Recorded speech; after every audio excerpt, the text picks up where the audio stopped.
സുബിഹി നിസ്കാരത്തിന് ശേഷം സൂര്യൻ ഉദിക്കുന്നത് വരെ ഏതായാലും ഉറങ്ങാൻ പാടില്ല എന്ന് ഹദീസുകളിൽ ഉണ്ട്, ചർച്ചകൾ ഉണ്ട്. അത് വലിയ ശൂന്യമാണ്, ദാരിദ്ര്യമാണ്, ഹംഖത്തരമാണ്, ബുദ്ധി കുറവാണ്, വലിയ പ്രയാസങ്ങളും മാനസിക ശാരീരിക സാമ്പത്തിക പ്രയാസങ്ങൾ ധാരാളം വരുന്നതാണ്. അതുകൊണ്ട് പ്രത്യേകിച്ച് റമദാനൊക്കെ വരുമ്പോൾ നമ്മൾ എന്താവണം, പലപ്പോഴും രാത്രിയൊക്കെ ഉറക്കൊഴിച്ചാവുമ്പോൾ സുബഹിക്ക് ഉടനെ മറിഞ്ഞ് വീണ് കിടക്കുന്നത് കാണാം. അത് അള്ളാഹു നമ്മളെ കാക്കട്ടെ, അങ്ങനെ ശ്രദ്ധിക്കണം.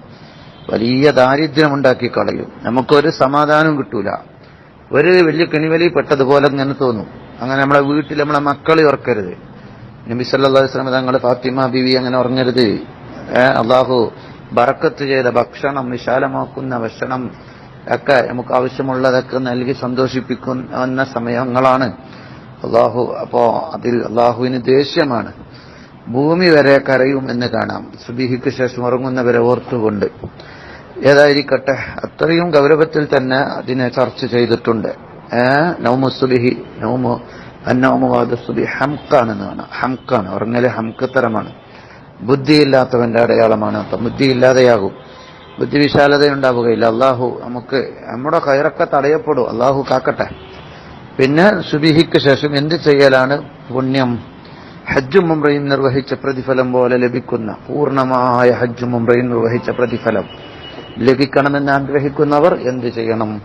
സുബഹി നിസ്കരിച്ച് ഖിബ്ലക്ക് മുന്നിട്ട് അങ്ങനെ തന്നെ ഇരിക്കുകയും പിന്നീട് അവൻ സൂര്യൻ ഉദിച്ച് ഒരു കുന്തത്തിന്റെ കതിർ ഉയര എന്ന് പറഞ്ഞാൽ 20 മിനിറ്റ് സൂര്യൻ ഉദയം കഴിഞ്ഞിട്ട് 20 മിനിറ്റ് വരെ കാത്തുനിന്ന് അവിടെ തന്നെ ഇരുന്ന് അതിനുശേഷം 2 റക്അത്ത് അവ്വാബി നിസ്കാരം അല്ലെങ്കിൽ എന്താണ് ളുഹാ നിസ്കാരം, അല്ലെങ്കിൽ ഇശ്റാഖ് നിസ്കാരം, അവ്വാബിയനല്ല ഇശ്റാഖ് നിസ്കാരം അല്ലെങ്കിൽ ളുഹാ നിസ്കാരം നിസ്കരിക്കുക.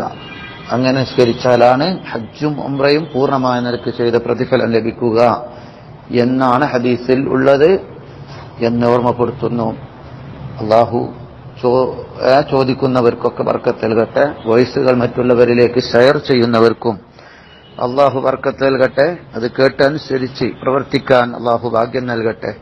അള്ളാഹു നമ്മെ തൗഫീഖും ഖൈറിന്റെയും അമലിന്റെയും കേട്ടത് നബി തങ്ങളിൽ നിന്നും പഠിച്ച അറിവുകളെ പ്രാവർത്തികമാക്കാൻ നാഫിയായ ഇൽമാക്കി അള്ളാഹു മാറ്റട്ടെ.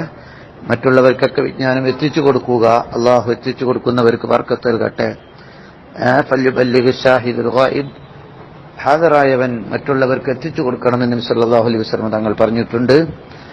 എന്റെ ഒരു വചനം കേൾക്കുകയും അത് മറ്റുള്ളവർക്ക് എത്തിച്ചു കൊടുക്കുകയും ചെയ്തവൻക്ക് അള്ളാഹു മുഖം പ്രകാശിപ്പിക്കട്ടെ എന്ന് നബി സല്ലല്ലാഹു അലൈഹി വസല്ലം തങ്ങൾ പറഞ്ഞിട്ടുണ്ട്. അസ്സലാമു അലൈക്കും.